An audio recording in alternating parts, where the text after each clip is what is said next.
بسم اللہ الرحمن الرحیم۔ آج کل یہ پوسٹ بہت زیادہ شیئر کی جا رہی ہے، لگتا ہے میرے پاک نبی صلی اللہ علیہ وسلم کی پیشین گوئیوں میں سے ایک اور پیشین گوئی پوری ہوتی نظر آ رہی ہے۔ نبی کریم صلی اللہ علیہ وسلم کا ارشاد ہے کہ اذا رأیتم عمودا احمر من قبل المشرق فی شہر رمضان فادخروا طعام سنتکم، کہ جب تم رمضان کے مہینے میں مشرق کی جانب سے آگ کا ستون دیکھ لو تو ایک سال کی خوراک کا ذخیرہ کرو۔ نبی اکرم صلی اللہ علیہ وسلم جب ارشاد فرما رہے تھے تو آپ مدینہ میں تشریف فرما تھے، اور عرب کے مشرق میں ایران ہے۔ ایران کے آئل ڈپورٹ پر صہیونی حملے کے بعد آگ ستون بن کر بھڑک اٹھی ہے۔ اگر اس حدیث پاک سے یہی مراد ہے تو نبی پاک صلی اللہ علیہ وسلم کے ارشاد کے مطابق ایک سال کے لیے خوراک اور دیگر اخراجات کا ذخیرہ کیا جانا مناسب ہوگا، کیونکہ ہو سکتا ہے کہ اس کے بعد قحط پڑ جائے۔ اللہ ہم سب کا حامی اور ناصر ہو۔ تو یہ پوسٹ بہت زیادہ شیئر کی جا رہی ہے، اس کے بارے میں لوگ معلوم بھی کر رہے ہیں کہ کیا یہ روایت ثابت ہے یا نہیں۔ تو جہاں تک اس روایت کے ثبوت کی بات ہے تو روایت یہ اس طرح سے مختلف کتابوں میں یہ روایت آئی ہے، اذا رأیتم عمودا احمر من قبل المشرق فی شہر رمضان، کہ رمضان کے مہینے میں مشرق کی جانب سے سرخ لکیر تمہیں اگر نظر آئے تو ایک سال کا کھانا تم جمع کر کے رکھ لو، فإنہا سنۃ الجوع، اس لیے کہ یہ بھوک کا سال ہوگا۔ تو مختلف کتابوں کے اندر یہ روایت آئی ہے۔ بعض اہل علم کا خیال ہے کہ یہ روایت سندن اتنی مضبوط قسم کی نہیں ہے، بعض رات ضعیف اس کو قرار دے رہے ہیں، اور بعض اہل علم اس کو جو ہے حسن درجے کی بھی قرار دے رہے ہیں، بعض کے نزدیک حسن درجے کی ہے۔ فیض القدیر میں علامہ مناوی رحمۃ اللہ علیہ نے اس روایت کو تسلیم کیا ہے اور پھر اس کی شرح بھی کی ہے۔ شرح اس طرح سے کی ہے کہ جب آسمان سے تم اس طرح سے سرخ لکیر دیکھو تو یہ قحط، گویا کہ قحط سالی کا یہ سال ہوگا۔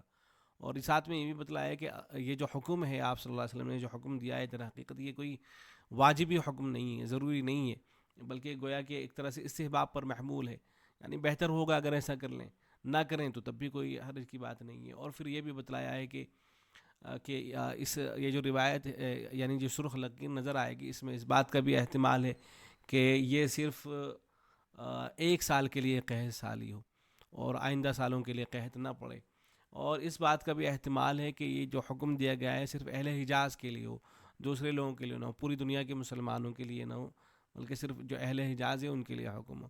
تو یہ علامہ مناوی رحمۃ اللہ علیہ کی رائے ہے، چونکہ ان کی یہ رائے ہے تو میں نے اس رائے کو بھی ذکر کر دیا ہے۔ اب جو اور اہل علم ہیں ان کی رائے بھی اس حوالے سے آپ سماعت کر لیں۔ یہ شیخ طلحہ کی تحریر ہے، شیخ طلحہ نے جو کچھ لکھا ہے میں اس کو نقل کے دیتا ہوں، پڑھ دیتا ہوں، اس لیے کہ اس میں تقریباً ساری باتیں آ گئیں۔ علامہ مناوی رحمۃ اللہ علیہ نے جو کچھ لکھ رکھا ہے اس کا جواب بھی اس کے اندر آ گیا ہے، اور اس روایت کی جو سندی حیثیت ہے وہ بھی آ گئی ہے، اور اس روایت کو بنیاد بنا کر جو ڈر اور خوف کا ماحول پیدا کرنے کی کوشش کی جا رہی ہے اس کا جواب بھی اس کے اندر آ گیا ہے۔ چنانچہ وہ لکھتے ہیں کہ میسیج آج کل سوشل میڈیا پر پھیلایا جا رہا ہے جس کی وجہ سے لوگ تشویش کا شکار ہو رہے ہیں، اور ان کو ٹینشن ہو رہی ہے کہ معلوم نہیں کہ آئندہ کن حالات سے دوچار ہونا پڑے گا، کیا اشیاء خوردنی کی قلت یا ناپیدی ہوگی، یا کیا مہنگائی بڑھ کر آسمان کو چھوئے گی۔ متعدد حضرات اس روایت کی صحت کے متعلق سوال کر رہے ہیں۔ ماشاء اللہ حضرت مفتی عارف محمود صاحب نے اس روایت کی سند حیثیت کو واضح فرما دیا۔ مفتی صاحب کی رائے یہ ہے کہ یہ روایت صرف ضعیف ہی نہیں بلکہ شدید قسم کی ضعیف ہے، یعنی بالکل قابل استدلال نہیں ہے۔ البتہ متن کے متعلق چند باتیں عرض کرنا مناسب سمجھتا ہوں۔ پہلی بات یہ ہے کہ مذکورہ روایت کے ساتھ جو تصویر ایران کے آئل ڈپورٹ کی پیش کی جاتی ہے، بعض حضرات نے اس کی تحقیق کی تو معلوم ہوا کہ تصویر لبنان پر اسرائیل کے اٹیک کے واقعے کی ہے جو چند سالوں پہلے پیش آیا تھا، ایران کی ہے ہی نہیں۔ اگر یہ درست ہے تو پھر یہ یا تو غلط بیانی سے کام لیا گیا یا ایران کے واقعے کی صحیح صورتحال سامنے نہیں آئی، تو اس روایت کے ساتھ جوڑنا بیکار ہوگا، یعنی یہ واقعہ ایران کے اندر پیش آیا ہی نہیں ہے، جو آگ وغیرہ نظر آئی ہے تو پرانا واقعہ ہے۔ دوسری بات یہ کہ اس روایت کو رافض کے ہاں زیادہ اہمیت ہے، شیعوں کے یہاں زیادہ اہمیت ہے، اس لیے کہ وہ اس واقعے کو ظہور مہدی کے ساتھ جوڑتے ہیں۔ چنانچہ ان کی بعض کتابوں کے اندر روایت اس طرح سے آئی ہے۔ امام صادق سے روایت ہے کہ اذا رأیتم علامة فی السماء نارا عظیمة من قبل المشرق، کہ مشرق کی جانب سے ایک آسمان میں ایک بڑی آگ اگر تم دیکھو جو کئی راتوں تک رہے گی، تو پھر تو یہی جو ہے حضرت مہدی جو ہیں ان کے آنے کا وقت ہوگا، ان سے کچھ دن پہلے یہ ان کی آمد کی نشانی ہوگی گویا کہ۔ اور یہ بات تو مخفی نہیں ہے کہ جس مہدی امام غائب کے ظہور کا وہ لوگ انتظار کر رہے ہیں وہ اہل سنت کے مہدی نہیں ہے۔ تیسری بات یہ کہ حضرت امام مناوی رحمۃ اللہ علیہ نے فیض القدیر میں اس روایت کی جو شواہد ذکر کیے ہیں، جیسا میں نے شروع میں ذکر کیا کہ امام علامہ مناوی رحمۃ اللہ علیہ نے اس روایت کو تسلیم کیا ہے اور اس کی شرح بھی کر رکھی ہے.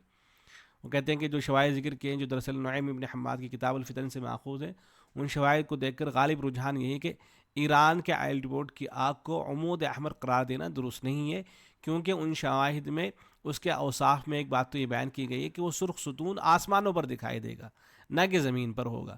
تو گویا کہ جو آگ دکھائی دے گی وہ آسمان پر دکھائی دے گی. یعنی اگر اس روایت کی صحت کو تسلیم کر لیں تو پھر مراد یہ ہوگا اس سے کہ کوئی آسمان سے آگ دکھائی دے گی. دوسری بات یہ بیان کی گئی ہے کہ یراہ اہل الارض کلہم، یعنی زمین پر بسنے والے تمام لوگوں کو وہ سرخ نشان نظر آئے گا. یہ بات اسی وقت متحقق ہو سکتی ہے جب یہ نشانی آسمان پر ہو. نیز بعض روایت میں اس علامت کے باقی رہنے کی مدت بھی بیان کی گئی، 3 دن یا 7 دن. تو یہ نشانی باقاعدہ باقی بھی رہے گی، یعنی آگ جو آسمان میں نظر آ رہی ہوگی تو وہ کئی دنوں تک باقی بھی رہے گی. اور اس کے علاوہ چوتھی بات یہ کہ نعیم بن حماد کی کتاب الفتن کی روایات زیادہ تر خالد بن معدان یا کثیر بن مرہ پر موقوف ہیں جو مرسل ہیں، جس سے اندازہ ہوتا ہے کہ حضور صلی اللہ علیہ وسلم کی طرف رفع کرنا راوی کی غلطی ہے، یعنی حدیث مرفوع نہیں ہے. نیز اسانید بھی قابل اعتبار نہیں ہے. پانچویں بات، اس روایت کے بعض طرق میں متعدد حوادث کا ذکر ملتا ہے جو لگاتار پیش آئیں گے. یہ روایت ملاحظہ فرمائیں، یعنی صرف ایسا نہیں ہوگا کہ آسمان سے صرف آگ نظر آئے، بلکہ اس کے ساتھ ساتھ ہر مہینے کے اندر کچھ نہ کچھ حادثہ اور واقعہ پیش آ رہا ہوگا، جیسا کہ اس روایت کے اندر ذکر ہوا ہے. ایک تو یہ ہے کہ رمضان مبارک کے اندر ایک نشانی ظاہر ہوگی، پھر یہ ہے کہ شوال کے مہینے میں کوئی جماعت ہوگی جو نکل کے آئے گی، پھر یہ ذی قعدہ کے مہینے کے اندر بھی جھگڑے اور لڑائیاں ہوں گی، پھر جو حاجی ہوں گے ذی الحجہ میں ان کے اوپر گویا حملے کیے جائیں گے، ان کو لوٹا جائے گا، پھر عزتوں کو پامال کیا جائے گا محرم کے مہینے میں، پھر سفر کا جب مہینہ آئے گا تو اس میں گونج اور ایک آواز سنائی دے گی، پھر ربیع الاول اور ربیع الثانی کے مہینے میں جو قبائل ہوں گے وہ جھگڑ پڑیں گے. تو یہ مختلف واقعات ہر مہینے کے اندر لگاتار پیش آ رہے ہوں گے. خلاصہ یہ کہ اس وقت ایران والا جو واقعہ پیش آیا ہے اس کا تعلق مذکورہ روایت سے واضح نہیں ہے. یہ خلاصہ ہے جو شیخ طلحہ نے پیش کیا ہے. نیز معاشی بحران کے اسباب بھی الگ ہیں، یعنی خصوصی طور پر آئل رپورٹ کے حادثے سے مربوط نہیں ہے. بس اللہ تعالیٰ سے حالات کی درستگی، فتنوں سے نجات اور عافیت مانگتے رہیں. اللہ تعالیٰ سب کو اپنے امان میں رکھے. باقی یہ کہ اگر آپ سال کا ذخیرہ کر کے رکھنا چاہیں تو اس میں کوئی حرج کی بات نہیں ہے. علامہ مناوی رحمۃ اللہ نے لکھا ہے، جو شروع میں نے حوالہ دکھایا تو اس میں اس بات کی صراحت کی گئی ہے کہ خود نبی اکرم صلی اللہ علیہ وسلم نے 1 سال کا ذخیرہ فرمایا ہے اپنے گھر کے اندر، یعنی آپ صلی اللہ علیہ وسلم 1 سال کا راشن گویا کہ گھر پہنچا دیا کرتے تھے. تو یہ توکل کے خلاف نہیں ہے. تو اگر اپنے گھروں کے اندر پہلے سے انتظامات کر کے رکھے جائیں تو اس میں کوئی حرج کی بات نہیں ہے. گیس سلنڈر آج کل سب کے یہاں ختم ہو رہے ہیں، تو اگر پہلے سے انتظام کر کے رکھیں تو کیا اس میں حرج کی بات ہو سکتی ہے؟ یا یہ کہ ایسی راشن وغیرہ کا انتظام پہلے سے کر کے رکھیں تو اس میں تو کوئی حرج کی بات نہیں ہے. باقی یہ جو روایت ہے اس کو خاص طور سے ایران کے ساتھ لے جا کر جوڑ دینا تو یہ صحیح نہیں ہے. اولاً تو روایت ہی اتنی مضبوط قسم کی نہیں ہے، دوسرے یہ کہ جو آگ اصل نظر آئے گی وہ آسمان سے نظر آئے گی، نہ کہ زمین سے. السلام علیکم.